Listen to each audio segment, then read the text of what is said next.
यहोवा का धन्यवाद करो क्योंकि वह भला है और उसकी करुणा सदा बनी रहेगी। रविवार 5 नवंबर 2023। आज के मनन के लिए मैंने आप ही के लिए चुना है 2 तीमुथियुस अध्याय 1 और उसका 7वां वाक्य।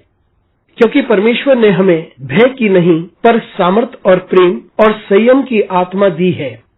आपका दिन आशीषित हो। परमेश्वर ने हमें सामर्थ और प्रेम की आत्मा दी है। आइए इस वाक्य पर मनन करते हैं। आज की सुबह का विषय है परमेश्वर का वरदान।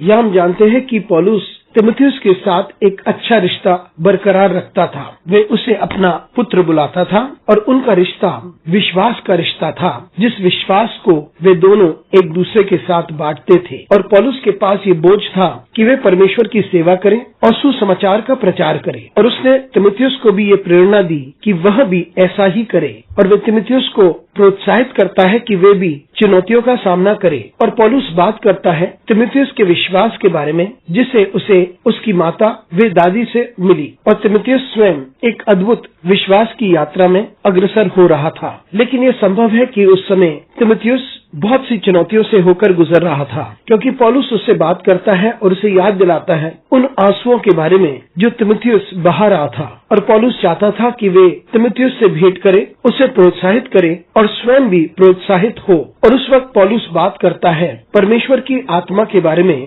जिस आत्मा ने हमें सामर्थ दी है, प्रेम दिया है और संयम दिया है। हमारी सेवकाई में चुनौतियां हो सकती हैं। जब हम सही रास्ते पे चलते हैं तो चुनौतियां हो सकती हैं, और जब आप जिंदगी के मूल्यों पर चलते हैं तब भी चुनौतियां आ सकती हैं। और जब हमारे पास मसीही मूल्य होते हैं तब भी हमें चुनौतियों का सामना करना पड़ता है। लेकिन हम इस बात से प्रोत्साहित हो कि वे लोग जो हमारे विरुद्ध में खड़े होते हैं, जो चुनौतियों का हम सामना करते हैं, और जो लोग हमारे विरुद्ध में खड़े होते हैं, वे शक्तिशाली हो सकते हैं। लेकिन हम इस बात से अपने आप को दृढ़ करें कि परमेश्वर ने हमें सामर्थ की आत्मा दी है, ना कि भय की आत्मा जिसके द्वारा हम डर कर गिर जाएं। परमेश्वर ने हमें प्रेम की आत्मा दी है ताकि हम हर प्रकार के घृणा से और हर प्रकार की हिंसा से आगे बढ़ जाएं। हमारे पास प्रेम की आत्मा है जिसके द्वारा हम हर परिस्थिति को चुनौती दे सकते हैं। और हमारे पास संयम की आत्मा है जिसके द्वारा हम सही रूप से आगे बढ़ते हैं, और हम वही करते हैं जो परमेश्वर चाहता है कि हम करें।